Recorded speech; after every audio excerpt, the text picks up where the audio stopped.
نبی مکرم صلی اللہ تعالی علیہ وسلم کا فرمان مبارک ہے، جو بندہ صف کے بغیر نامکمل مسجد میں بیٹھتا ہے اسے صرف مسجد میں بیٹھنے کا ثواب ملتا ہے، مگر اگر کوئی شخص مکمل صف میں بیٹھ جائے تو مسجد کا بھی اسے ثواب ملتا ہے اور صف میں بیٹھنے کا اسے الگ ثواب ملتا ہے۔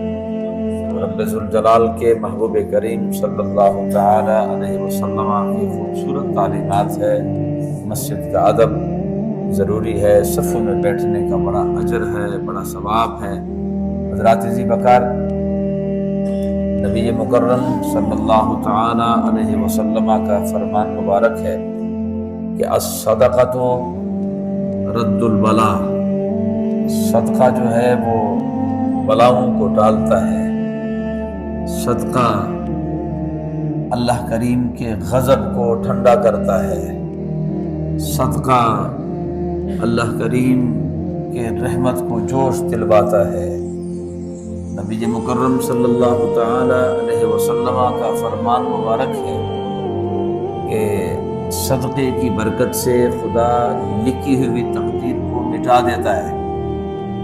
جو کچھ اللہ کریم نے لکھا ہوتا ہے، صدقے کی برکت سے اللہ کریم لکھا ہوا مٹا دیتا ہے اور مٹا ہوا لکھ دیتا ہے۔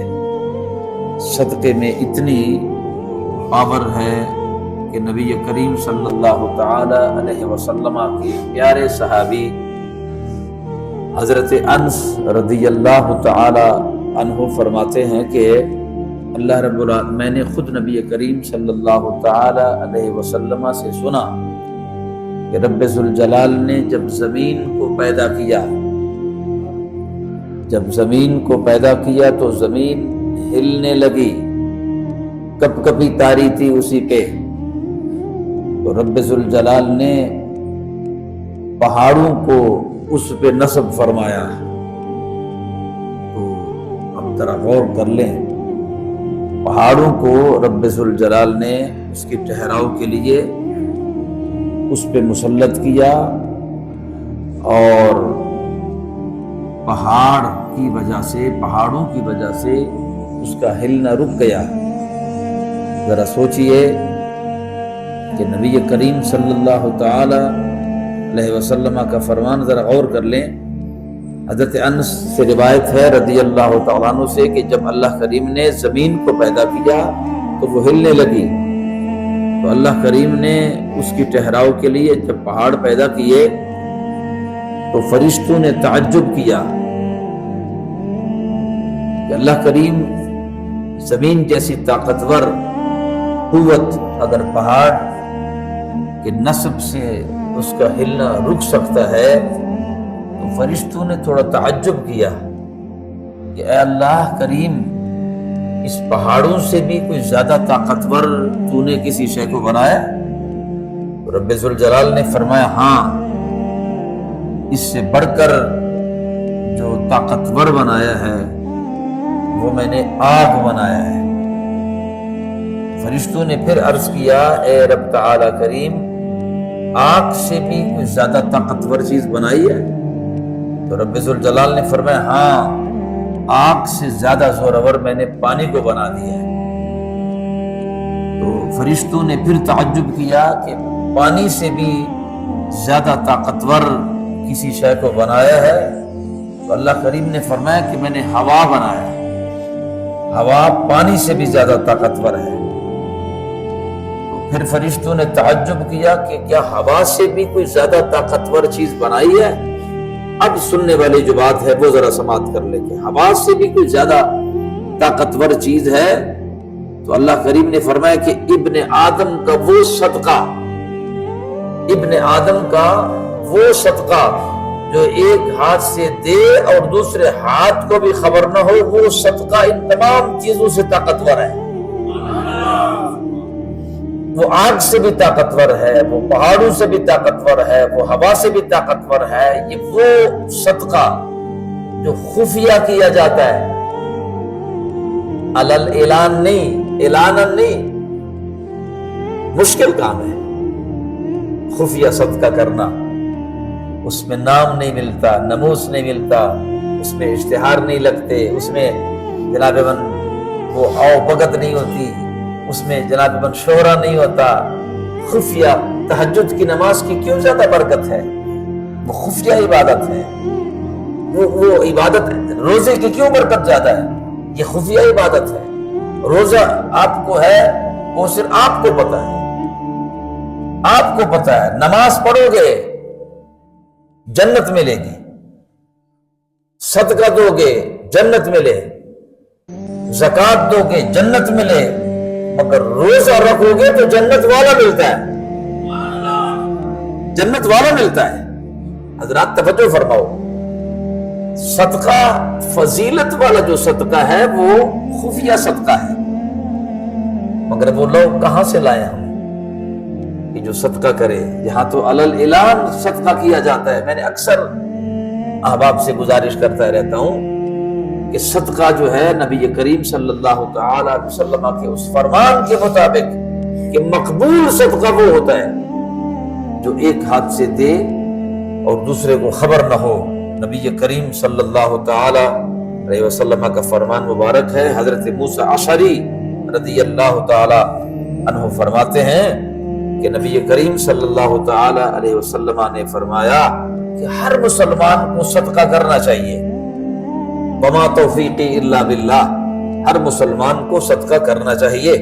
تو صحابی رسول نے عرض کیا یا رسول اللہ صلی اللہ تعالی علیہ وسلم، اگر وہ صدقہ کرنے کی طاقت نہ رکھتا ہو پھر کیا کرے؟ تو آقا کریم نے فرمایا کہ وہ محنت مزدوری کرے، کما کے صدقہ کرے، یعنی اس کے پاس کچھ بھی نہیں ہے مگر اس کی فضیلت اتنی ہے کہ رسول کریم نے فرمایا کہ اگر اس کے پاس کچھ نہیں، محنت کرے، مزدوری کرے، کمائے اور کمانے کے بعد پھر صدقہ کرے۔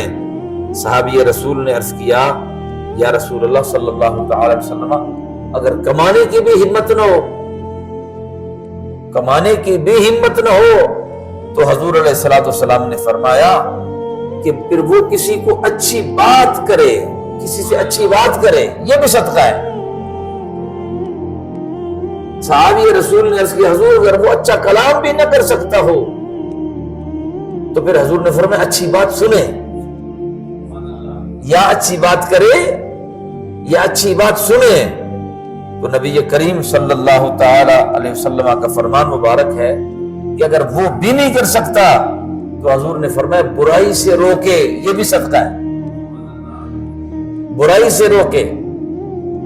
اور برائی تین طریقوں سے روکی جا سکتی ہے۔ آقا کریم نے فرمایا کہ تین کیٹیگری ہیں اس کی، تین طریقے ہیں۔ سب سے پہلی بات یہ ہے جو سب سے پاورفل ایمان ہے کہ برائی کو ہاتھ سے روکو، ہاتھ سے روکو۔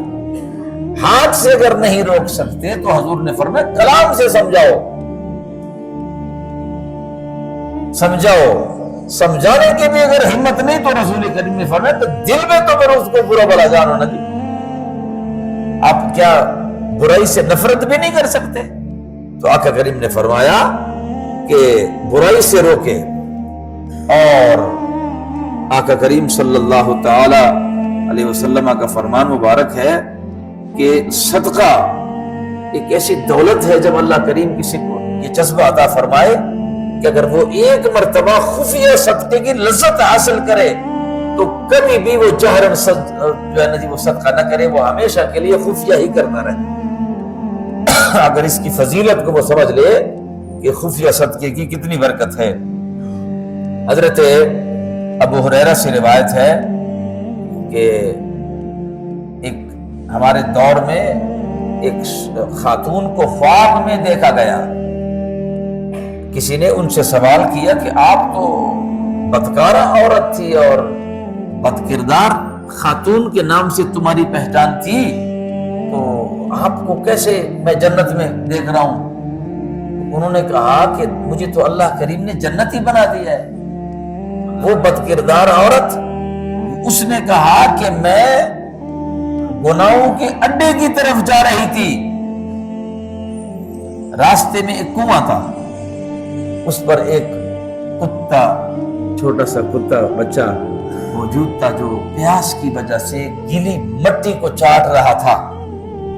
اب وہ خاتون عرض کرتی ہے کہ میں نے دوپٹے کی طاقت سے زور سے اپنا جو جوتا تھا وہ کنویں میں لٹکایا، وہاں ڈول نہیں تھا، تو میں نے جوتے کے زور سے دوپٹے کے زور سے تھوڑا سا پانی نکلوایا اور 2-4 قطرے میں نے کتے کے منہ میں ڈال دیے، تو اللہ رب العالمین نے 2-4 قطرے جو میں نے کتے کو پلائے، اس صدقے کی وجہ سے اللہ نے مجھے صرف بخشا نہیں، کامل ولی بھی بنا دیا ہے۔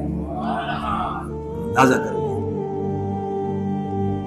نمازیں نہیں پڑھتی تھی وہ، روزہ نہیں رکھتی تھی وہ، بھائی نمازیں اپنی جگہ، روزے اپنی جگہ، حج اپنی جگہ، زکوٰۃ اپنا، بد کردار عورت تھی، مگر اس کی رحمت کو پھر بہانا چاہیے نا، اس کی رحمت کو بہانا چاہیے۔ تو حضرت سعد رضی اللہ تعالی عنہ نبی کریم صلی اللہ تعالی علیہ وسلم کی خدمت میں حاضر ہوئے اور وہ عرض کرنے لگے، یا رسول اللہ صلی اللہ تعالی علیہ وسلم، میں سفر میں تھا، ابھی پہنچا ہوں اور مجھے مدینہ طیبہ کے باہر پتہ چلا کہ میری والدہ محترمہ کا انتقال ہو چکا ہے۔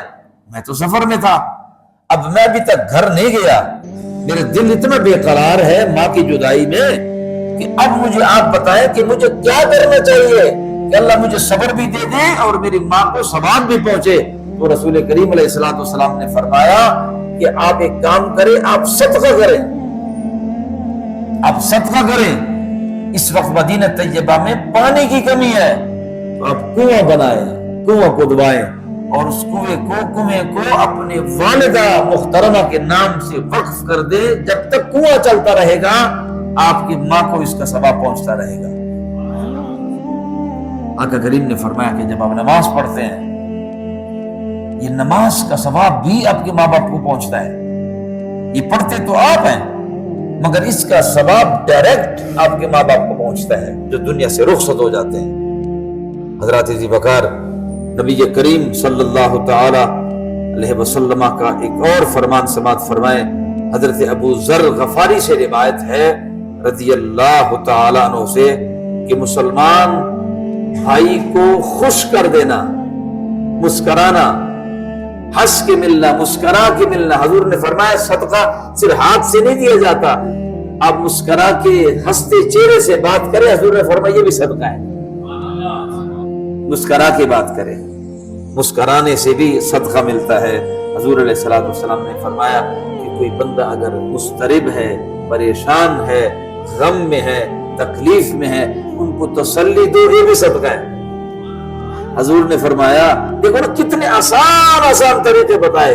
آقا کریم نے فرمایا کہ راستے میں اگر کوئی ببول کا درخت ہے اور شاخیں ہیں وہ ہٹانا بھی، یہ بھی صدقہ ہے۔ راستے سے پتھر ہٹانا یہ بھی صدقہ ہے۔ آقا کریم علیہ السلام نے فرمایا کسی بھولے ہوئے کو راستہ بتانا یہ بھی صدقہ ہے۔ تو صدقہ جو ہے وہ صرف پیسے دینے کا نام نہیں ہے، یہ بھی صدقہ ہے۔ آپ اچھا کلام کرے، اچھی باتیں کرے، تو آقا کریم علیہ السلام کے خوبصورت سیرت طیبہ پہ عمل کیا جا سکتا ہے۔